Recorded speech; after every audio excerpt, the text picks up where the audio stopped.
Ladies and gentlemen, welcome to this panel. This panel is one that is very dear to my heart, and so far, as I've said in my opening speech, that I wanted to open the Munich Security Conference that was at the beginning a very transatlantic event, to open it much more to the countries of Africa, Latin America and Asia, because all the many challenges that we face cannot be resolved just by Europe and the transatlantic community. And therefore, I'm very happy, and I would like to introduce first Félix Tshisekedi, the President of the Democratic Republic of Congo, and I would like to present John Dramani Mahama, the President of the Republic of Ghana. Thank you to the two of you that you are attending.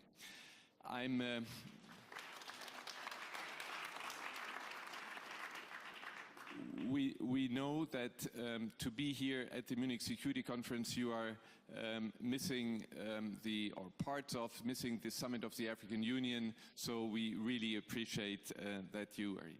But what I also wanted to do when we have these panels, I wanted to have it not one where we concentrate transatlantic or south, but to mix it up. And who to mix it up better than with the Vice President and High Representative for Foreign Affairs and Security Policy of the European Commission, former Prime Minister of Estonia, and a very good friend of the Munich Security Conference, Kaja Kallas.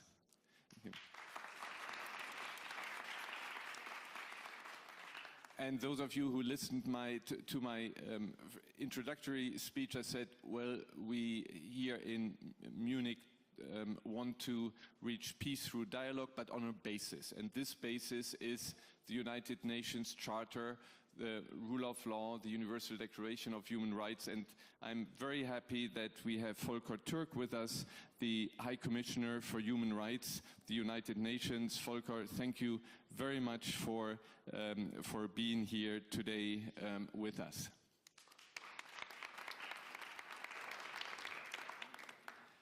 Now, one of the problems of the United Nations is that we have not been, while we have the Charter, we have had difficulties over time to reform the Charter, and in particular the composition of the Security Council today doesn't reflect the realities on the ground. President Mahama, you have long advocated for the reform of the UN Security Council. What would you preferred setup be, and what do you see how this should go forward, because we are turning in circles for many years? Yeah, I think that the UN itself has carried out many reforms in terms of trying to increase efficiency in all the agencies that it has. But one place that has remained static, archaic and moribund is the Security Council. The developing worlds, the third world, have been advocating constantly for a reform of the Security Council in order that it responds to the realities of today's world. Unfortunately, we're not speaking with one voice.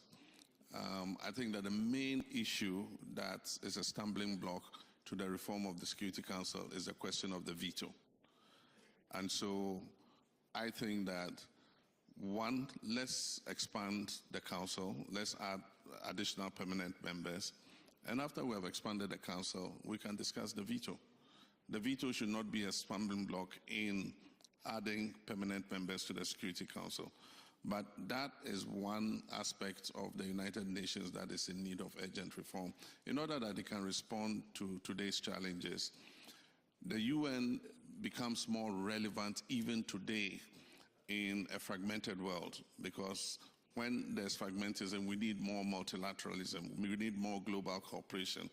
We have more challenges today, climate change and all that. We need to work together. We can't leave this planet. This is the only planet we have. And the only way we can save this planet is if we're working together. And that's why the UN is even more important today than it was even after the end of the Second World War. And so we need to take the bull by the horns. We need to reform the Security Council. And we all need to work together to make this planet habitable for us. Yes, we hope that there is progress, and thanks for this commitment to the UN world. Not everybody does that these days. President Tshisekedi, you have in your country one of the longest serving missions of the United Nations has been active, and that is MONUSCO. We see today that we again hear about a lot of violence there. Actually, it's a country, a region in crisis, with GOMA being taken by force. When you look back at MONUSCO, what is your advice for future peacekeeping? How can the UN peacekeeping be more effective?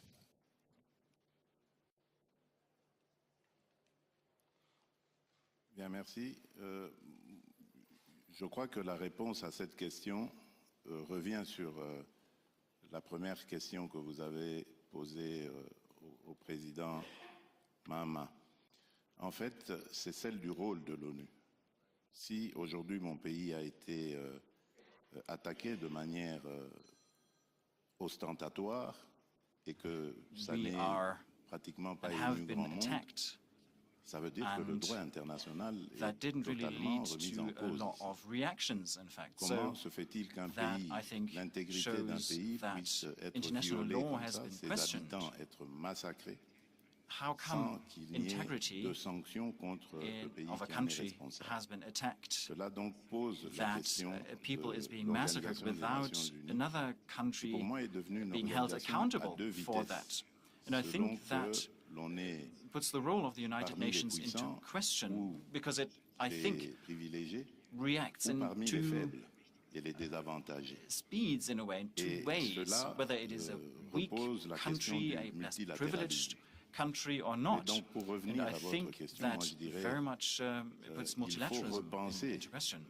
But coming back to your question, I think the entire multilateral system has to be rethought to make sure that a mission like the MONUSCO mission, usually we are talking about UN missions, that they have more ways to act, and that they can actually protect people on site, and that they can actually make sure that international law and humanitarian law is respected.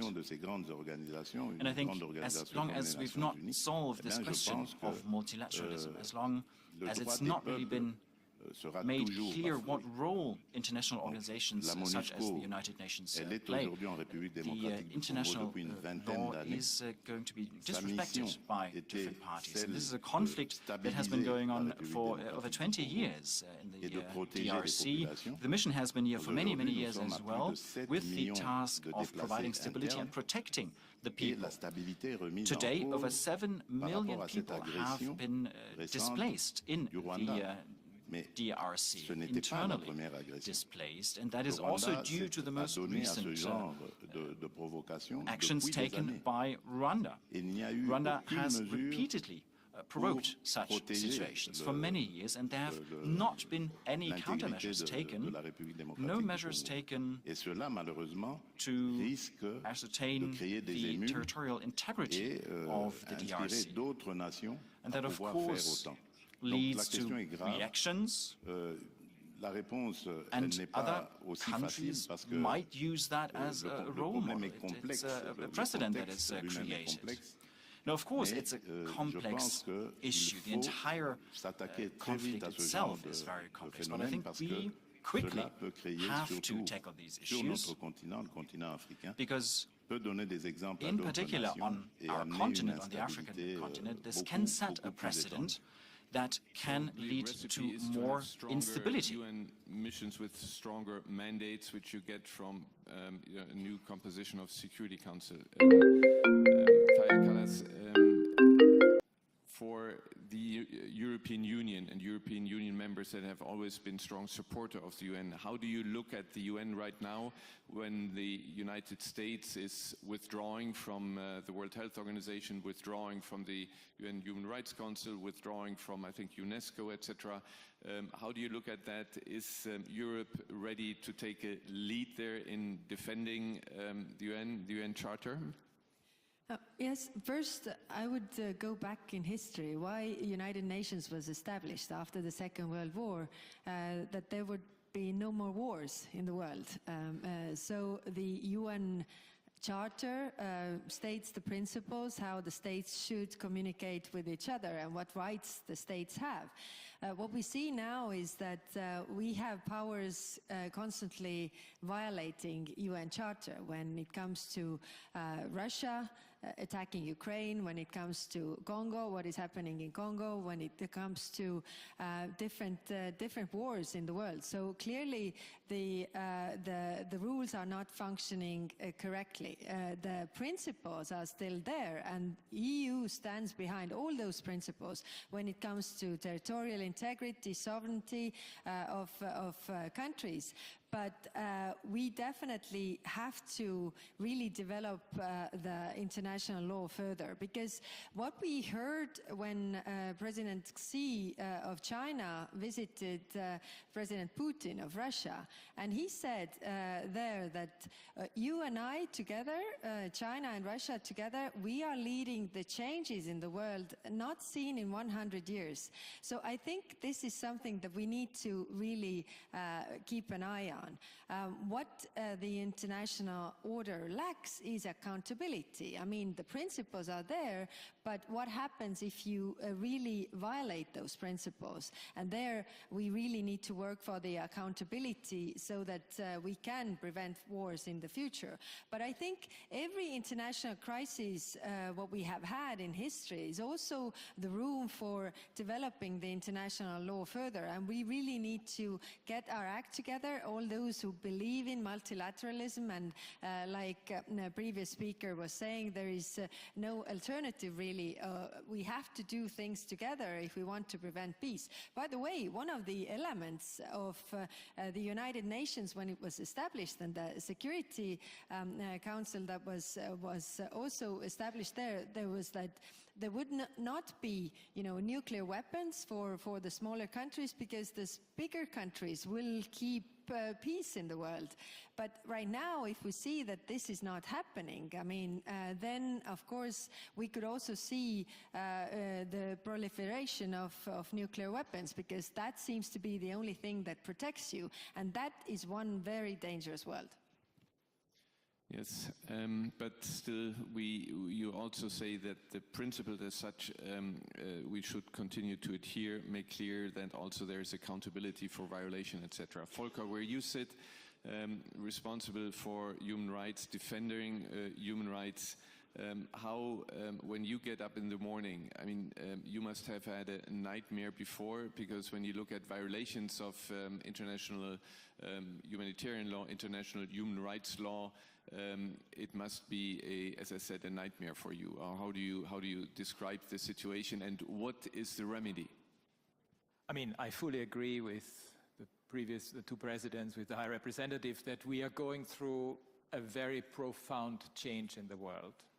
And it goes to the core of the value of multilateralism, and it goes to the core of the value not only of the Charter of the United Nations, but also of the Universal Declaration of Human Rights and all the subsequent human rights instruments that we have developed so painstakingly after the end of the Second World War. In a multipolar world, if the multipolar world does not have rules or guardrails, it's chaos, it's unpredictability, it's violence. And I think we are really at that point where we have to, and this was precisely the period before the First World War. There were no rules, there were no guardrails in the way that in the 20th century they were built up. So it allowed everyone to say, well, this is my territory. I intervene here because of on the basis of a pretext that is, of course, totally ludicrous. And I cast aside with the greatest of ease the international humanitarian law framework and the international human rights framework that was established. For us, the response has to be consistency in the approach. We have to take each and every life seriously. It's not a question of politics or ideology, it's a question of care, and it's a question of establishing the facts, which we're doing, by the way, now that we got the Council resolution in the context of what's happening in Eastern Congo. We have to apply the law, and we have to commit to the law, and we should not throw the institutions and the office holders that are meant to do this under the bus, because I see, unfortunately, a lot more of that than ever before. We have direct attacks against international institutions, against international criminal system, against office holders that we have not seen in the same way before, and we cannot afford this, because if these institutions that are meant to be the guardrails are weakened, everyone is going to be weakened. And that's really important, but it's also important, and that's what human rights does. It is not only about violations and the doom and the gloom. It is also what has transformed societies for the better, what has promoted equalities around the world, what has promoted the richness and the diversity that we so much enjoy in our world. And it has transformed societies even on the economic and social grounds, on the development front, that we cannot even imagine if we didn't have that. So we need to go back to these roots and to the basics of it and be conscious of that. Oh, thank you for this statement. Now I will turn to the audience, and we have, as Munich Security Conference, we have every year a group of Munich young leaders, and they are privileged to ask the first question. We have Kasper Sitemba, who is a technical support specialist for peacebuilding, United Nations Resident Coordinator's Office, Kenya, who can tell from the ground how it is. And please ask your question. Thank you very much. My question goes to the two presidents, Excellency Mahama and Excellency Tshisekedi. And what we've listened today is that the global system, the international system is changing in contested ways. But at the end of the day, as a believer in multilateralism, there's consensus that there's need for strengthened multilateralism.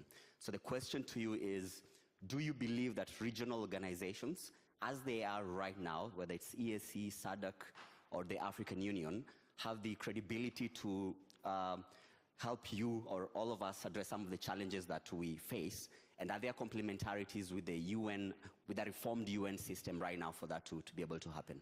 Thank you. I think that the United Nations should be strengthening its partnership with the regional economic communities. I was going to make a comment about peacekeeping and saying that it doesn't work in every circumstance. There are circumstances where the UN cannot restore peace because there's a violent situation taking place. I remember with ECOWAS, when we had the Liberian Civil War, it took ECOWAS to form the ECOWAS Monitoring Group, ECOMOG, to go in while fighting was taking place, secure the port area, inject ECOWAS forces in there, and protect civilians and push back the rebels and create a safe zone. It's very difficult to insert a UN force into a situation like that. And so I do think that partnerships with RECs are important, and we must bring those closer. But for instance, right now, 3 of our neighbors, the Sahelian countries, are breaking away to form their own alliance. And that is because of the Islamic jihadist insurgency that is taking place. We could do a multinational joint task force, but our economies require those resources for healthcare, for education, and to provide other social services for our people. And so unless we got resources from an organization like the UN or the AU, it makes it difficult for us as a regional organization to make any intervention. And so I think that there should be stronger partnerships going forward between the regional economic communities and the United Nations. Thank you. You want to respond? Oui. En fait, j'ai toujours pensé que pour un continent comme l'Afrique, yes, I've always believed that for a continent like Africa, in order for such a continent or a country on that continent can integrate properly, for example, through a free trade zone, that almost all African countries now are part of such a free trade zone. In order to do that, first of all, it's important to work together with regional economic organizations, such as the West African Economic Organization. But of course, you're right, they have to be credible. And this credibility can only be achieved if we uphold the principle that such communities have imposed on themselves, actually. If in such a regional organization you say, for example, we stand in solidarity, we are united, we have to reduce trade barriers or tariffs, and if then within that community one member state is being attacked, then there is no response to that, and that's not acceptable. So the principles of solidarity and protection are not applied, and that's a problem if we end up with such a situation. And I believe that the credibility of regional economic organizations has a lot to do with upholding what they have imposed on themselves, or what they have agreed to themselves. And I believe that is the true question. Multilateralism, yes, I do believe in that too, as you've asked the question. But today, there's a lot of hypocrisy associated with that. So we do have certain agreements that we made, but they only apply to some who feel that they are untouchable. And if these obligations affect others who have the same rights, then these obligations are no longer complied with. And that's what we need to talk about before we rebuild multilateralism. Hypocrisy or setting of double standards, and Munich Security Conference, we just issued a paper on the issue, which is great. Now, I know that Kaya Kallas has to leave a bit earlier, so the next question, please, is turned to Kaya Kallas. Who would like to ask this question?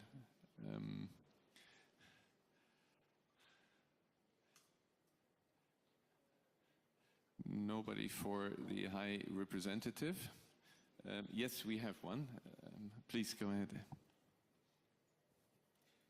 Hello, my name is Dubai Bilhoul. I'm the founder of Fikir Institute, a think tank in Dubai. And my question is, how do you see EU-GCC relations in the coming year? I know there was a lot of momentum towards the end of the previous administration. How do you see that relationship going forward, and in what areas of priority? Thank you. Thank you.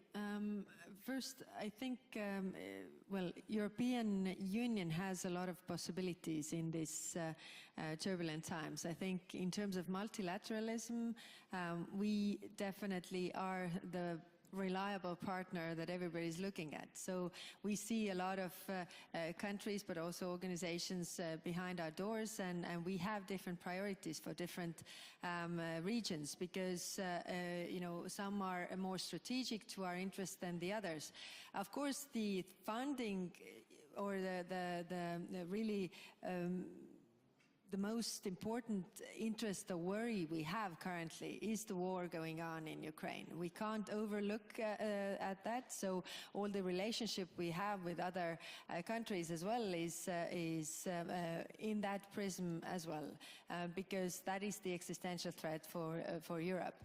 But there is clearly very good cooperation points for different regions, be it energy cooperation, be it you know, in different spheres. And I really feel that there's an opportunity for the European Union to really be present, visible, and put the European flag up in the relationship with other countries, because we are the reliable, predictable partner. And what comes to also the multilateral organizations, I think you know, we can't, of course, fill the gap if the United States is leaving that gap behind, but we want to do what we can in areas that are also strategic interest for us. So we are definitely looking ways to act as a geopolitical player and increase our geopolitical power as well.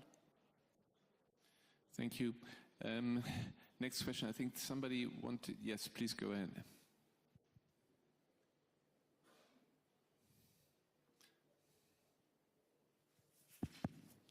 Thank you, Your Excellency. I'm the Minister of Defense of Rwanda, and I want just to put some clarification on the comment I heard from the panel.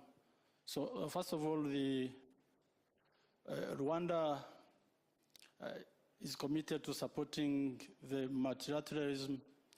The UN as a unifying force is more crucial than ever during this period of fragmented division. The foundation of a stronger UN lies in the reinforcement of multilateralism, and we must work together to collectively address global issues that lie ahead. As we heard from the panel, the crisis in the Eastern DRC is a challenge for all of us in the region. Rwanda has been heavily affected with devastating human, political, and economic consequences of the crisis. However, Rwanda has nothing to gain from an unstable DRC. On the contrary, our vision for prosperity is tied to regional stability and economic cooperation. If I give you an example, in 2021, Rwanda exported close to 700 million USD worth of goods to the Democratic Republic of Congo. In 2022, Rwanda also, our exchange with Congo was over 33% of our total exports. Why Rwanda would be a country with an ambitious agenda for socio-economic development and at the same time want to jeopardize this cooperation. So Rwanda's best interests and economic ambitions are better served by peace, not conflict. It is time to move beyond simplistic narratives and focus on facts and solutions. Please. Yes. Thank you. What I was trying to say is that we are not accepting the finger-pointing strategy because we want to know that Rwanda has the concern and Rwanda has never attacked the Congo and will never do so. What we have done is to ensure that nothing can cross from Congo and jeopardize our security. I thank you very much. Well, thank you for your remark. We are not able here to resolve the issue, and we don't want to have a debate on this. What I propose is that maybe you'll try on the margins to talk to each other. I mean, this conference is about peace through dialogue. So instead of making declaration, maybe you could sit down and talk, and maybe the UN can help doing this. I don't know what is happening right, but this is not the right way forward. Kaya Kallas, I think you have to leave. Thank you very much, and thanks for still staying here. Thank you.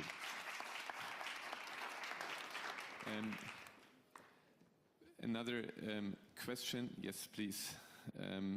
The two ladies, and you agree between yourself who is asking the first one. Thank you very much. My name is Edith Kimani. I'm from Kenya, and I'm also a journalist. My question is to President Tshisekedi, because you said that it's important to work closely with regional organizations, but they have to be credible. And at the same time, you've also, on many occasions, called onto the international community to say something about what's happening in your country. So the question is, do you not trust that the AU, SADC, the EAC are doing enough to resolve the situation in Eastern Congo? Mr. President. Vous avez parlé de l'Union africaine ou de l'Union européenne? Parce que j'ai cru que vous avez dit... You talked about the African Union, right? No, I think elle a parlé de AU, africaine. right? Oui. You talked about the African Union? Union? La traduction Union européenne. Oui. Oui, mais en fait, c'est pas que je n'ai pas confiance en l'Union africaine. D'ailleurs, it's not as if I wouldn't trust the African Union. Des CER, les communautés économiques régionales, se pose. There is an issue with these regional economic organizations, and the same issue is one that we find with the African Union too. The worst is that the representatives of the African Union are non-permanent members of the Security Council of the United Nations, and that's a typical case that we're experiencing in my country at the moment. I'm surprised, actually, that there seems to be some kind of amnesia when it seems to be like that among the leading classes of Rwanda. Everyone can see how Rwanda's army has staged an invasion in our country, but here the minister says that they have not attacked us. So I believe they live in a different world. But let's come back to this crisis.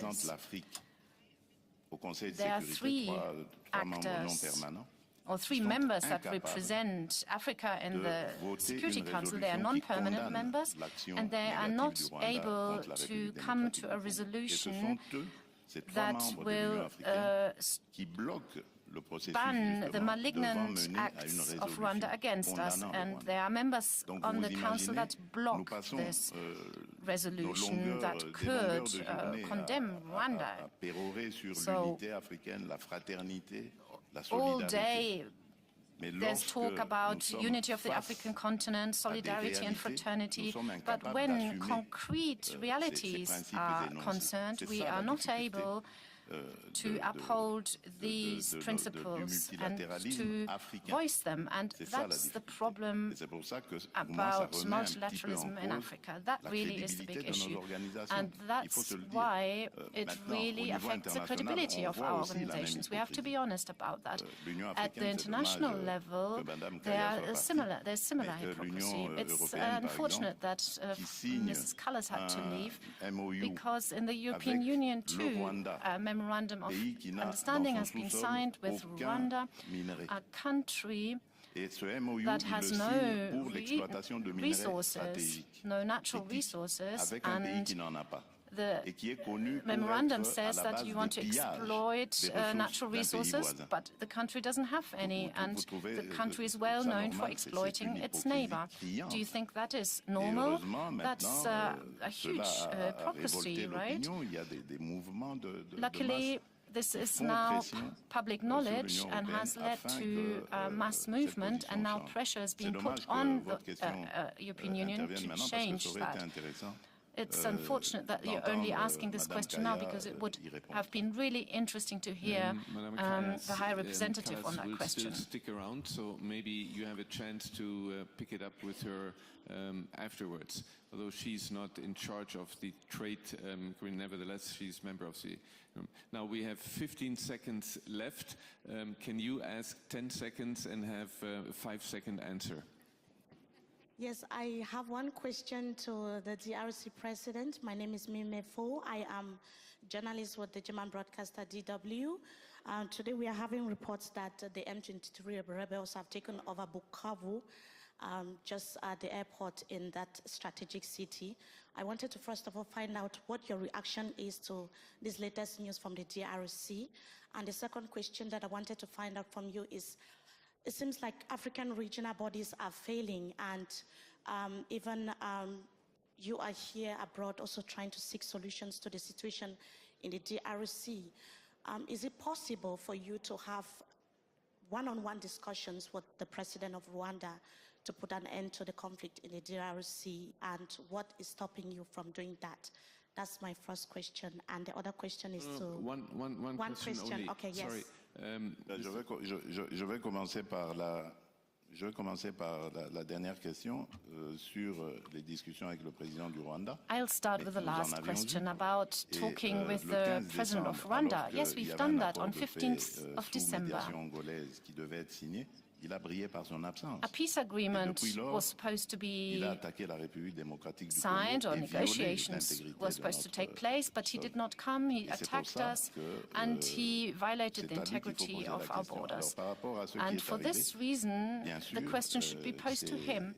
And given the most recent events, of course, that is an affront, and we now have to address that. We are resolved to regain the integrity of our territory, and we will achieve that. It's now up to the international community to take on responsibility. The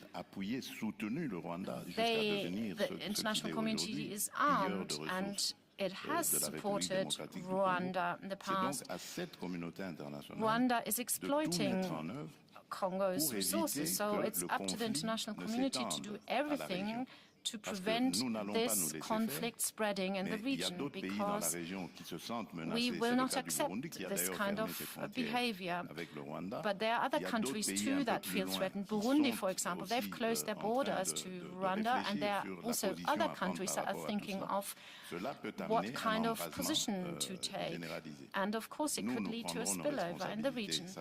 We will assume our responsibility, that's clear, but it's now also up to the international community to do the same. In this panel, we concentrated a bit too much on the DRC. On the other hand, this is a conflict that is happening right now where people lose their lives, and so it's also good for this conference not only to look at Ukraine but also look at what is happening in the DRC.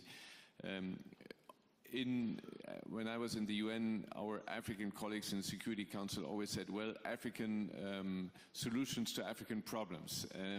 But I understand from what you said that we are not there yet. But I can only tell you from the experience of the European Union, it is really very important that you have these international organizations, the African Union or the regional organizations, that look after these problems and do it through discussions, debate, negotiations, and of course, as you said, they have to be empowered to do that. So I hope also that we make some progress there. And thank you to Volker Türk for being here. He is the one who is defending human rights. Not an easy job for him to do. But I think the most important is, and you said that before, on the UN, on the rules-based order, we have to go by the law, we have to go stay principled, no matter who is the culprit. We have to make the point, otherwise we lose the credibility. But I still believe, as I said in my speech, we don't have an alternative to the Charter of the UN, to the Universal Declaration of Human Rights, and thank you for confirming this, and let's work together to make it better. So thank you very much, and again, thank you for the two African presidents that you are spending your time here, but it's very valuable that you bring the issues here to Munich. Thank you.